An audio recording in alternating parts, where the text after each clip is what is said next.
Hi, Peter Rose, founder of Longwood Currency Trading, and today's video is going to be on the fallacy of indicator convergence.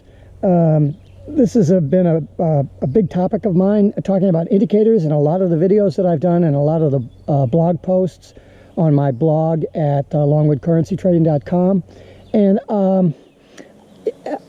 I've just said why indicators don't work, and in particular that multiple indicators tend to really confuse the issue, because with using just 5 indicators, you have a possibility of 325 different permutations that you could arrange those different indicators in a hierarchical standard of how much weight you're going to apply to each one in order to make a trading decision just on 5 indicators. So, you know, if you're going to use indicators, use ones that, just a few of them, 2 maybe, and also use ones that make sense, that do what they're supposed to do. For example, a moving average is a good indicator, but a MACD isn't, or a Bollinger Band isn't, because they're all based on moving averages. So just came out here. I just got done mowing the grass, and take a look around here. A lot of grass to mow. Not my favorite thing to do, but I get out on my Cub Cadet and race around my yard here and get this cut. We haven't been able to cut it in the last couple of weeks because we've had much needed rain, a lot of rain, and so that's been really good for us here. But as a result, the grass just goes like crazy, and so I thought, well, since it was nice this morning, and the dew on the grass burnt off fairly early, around 10. I came out and got it all cut, and I'm kind of glad I do. If you look up in the sky, I don't know whether this GoPro is going to pick the sky up or not, but you can see that we've got some gnarly looking clouds that might be coming in. So I don't know whether it's going to rain or not. My wife Sue and a friend of hers went off kayaking today. So they're pretty confident that it wasn't going to rain, because my wife does not like to kayak in the rain. And I thought I'd come up here and take a look at her garden. This is her flower garden. The vegetable gardens are down below. So we're looking pretty good here. We just started this. Well, we started it about a year and a half ago, actually. And she's just added to it. And things are now starting to sprout and spread, and that's a great thing. What does this have to do with the confluence of indicators being a fallacy? What's the fallacy and all that? This is really simple. I'm going to give you an example, so there's just no question about what I'm talking about. There are 3 colors. I'm going to give you 3 colors. I'm going to give you red, I'm going to give you white, and I'm going to give you black. Okay? And then I'm going to show another color, and I'm going to ask you, is it more red? Would you call it red? Is it more black? Would you call it black? Or is it more white? Would you call it white? You can pick any colors that you want. It doesn't make any difference. But we're going to be focusing on the red choice here. So, look. You have those 3 choices. It's either in the red family, it's in the black family, it's in the white family. It doesn't matter, because I'm going to say pink, okay? Among the 3 choices I gave you, where would pink fit? Oh, that's going to fit in the red family. Oh, okay. How about violet? Well, it's closer to the red family. Well, how about burgundy? Well, that's going to be closer to the red family. How about cardinal red? Deep red, light red, rosé red. They're all red, right? Okay, there's no debating that. They're not black, they're not white, they're in the red family. I mean, okay, look, if you're a color coordinator, you could argue with me. Don't get into that shit. I'm trying to make a point. We have moving averages, and we have dog food. And I want you to compare each indicator that I'm going to tell you. Is it more like a moving average, or is it more like dog food? Okay, here we go. Bollinger Bands. Is that more like a moving average or dog food? Oh, bowling bands. Bowling bands, they're made up of moving averages. Okay, so bowling band. MACD. Oh, that's not like dog food. That's like a moving average. Why? Well, because it's a moving average. Oh, okay. How about stochastics? Fast stochastic, slow stochastic, RSI stochastic. Wait. Oh, it's like a mapping moving averages. What are the moving averages based on? They're based on price movement. So let me ask you this. If you're a trader and you're going to make a trading decision based on the confluence of a stochastic and a MACD, what are you really doing? What are you comparing? Where's the confluence? They're both fucking moving averages. So what's the confluence? How do you get a confluence out of that? Oh, you don't. I got a bachelor's degree in physics and I got a shithouse full of math behind me. And let me tell you, anybody that tells you any different than that's full of shit. There is no such thing as confluence among indicators because they are all the same. They claim to measure different properties, but it's all based on the mean of some price. And 99% it's on the close of that price. And most of them have periods of 14. So you have all of these traders out there using all of these indicators with the same settings, and they're all coming to the same conclusions at the same time. And because 90% of the traders lose 90% of their money in 90 days using this shit, do you see a problem? Do you see the fallacy of moving average confluence or of indicator confluence? Not just moving averages, but the indicators.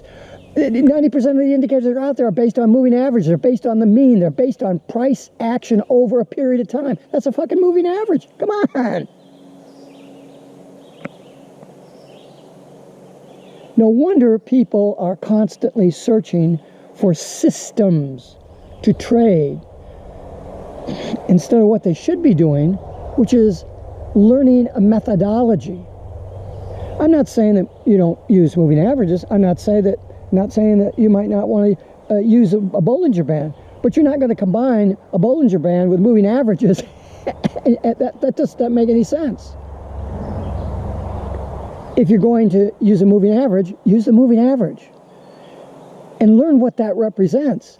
It isn't just a line that averages out price. It means something. It has economic underlying foundation to what's going on. And underlying to the economics of that is the psychology of the people that are making the decisions that make the price go up and down. And that's not you and me. We're retail traders. We're 15% of the mess out there. It's the banks, the hedge funds, the institutions. Those are the guys that are putting multi-billion-dollar orders in for their clients, trying to get the best price that they can, and finding a great part of their liquidity to do that in the failures of us in order to understand all these indicators that you're looking at is like the cheese inside the mousetrap. The banks and the institutional traders don't use Bollinger Bands. I mentioned a book by, I think his name is Gary Norden, and he wrote a book. He was a bank trader, and when he came out of trading in the bank to trade on his own account, he went around to talk to the different retail traders and find out what they were doing and all this stuff. And he goes, I don't understand what these people are talking about. Well, indicators. What are these? We don't use shit like that.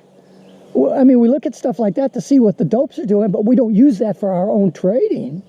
He goes, it's crazy. And then he goes on, and he takes a lot of time in his book in order to, more politely than I have, discuss the fallacy of indicators themselves and why not to use them. But more importantly to that, if you're going to use these things, if you're going to have this stuff on your charts, then you need to understand what that particular indicator is supposed to be trying to pull out of the moving average.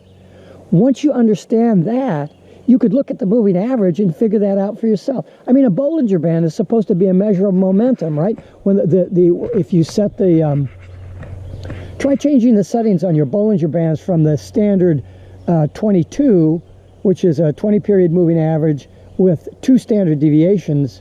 The bands are 2 standard deviations away from that mean price. Try to change that to maybe a 14-period or a 10-period moving average with a 3 or a 4 standard deviation. Yeah, fuckers are way out of line. They exacerbate the movement, like a cartoonist will characterize somebody and they'll say, oh, that's a picture of Richard Nixon, and it doesn't, you know, it's just got his big nose or whatever. So you have to look at the extreme condition of the indicator in order to see where it's being jerked into play. So then when you look at the, and you say, well, that's just silly, the price just, the price goes in the opposite direction long before the Bollinger Band starts to shrink in its, oh, okay, well, bring the Bollinger Band down to 31.5. And that dampens the band, that dampens the moving average and everything. And you'll see that, oh, well, it appears to change, but it doesn't, because price action is fractal. You look at it on a 1-minute chart without a scale, time scale or price scale, and then you pop up a 1-hour chart, and then you pop up a weekly chart. And if you just showed those 3 charts to somebody, they wouldn't be able to tell you whether it was a 1-minute chart, a 1-hour chart, or a weekly chart, because it's fractal. The same patterns that you see at the daily level, you're going to see at the 5-second level. There's a little bit of chatter down there because your time is so constrained. That's the thing. In physics, it's time dependent. That's what we would call these waves, these indicator waves. So you have to be able to look objectively at the indicator. What was the person trying to say? In the case of John Bollinger, he said this is a measure of momentum. When the candles start increasing in size from the mean, in other words, the standard deviation of the range, that means that there's more momentum and the price is going to be going up if the candles are expanding upward. Well, boys and girls, the Bollinger Band doesn't kick into place until there's 3 or 4 candles that are already formed. It's too fucking late. Just like a moving average crossover system. By the time when that cross happens, the price is already gone way too far. You have way too much of a differential if you're trying to play that. That's why these things don't work. And that's why particularly confluence among them doesn't work, because they're telling you the same thing. It's like you have a cup of coffee sitting on the table, and there's a sign next to it, hot. Okay, and then you look at the coffee, and there's steam coming off it. That means it's hot.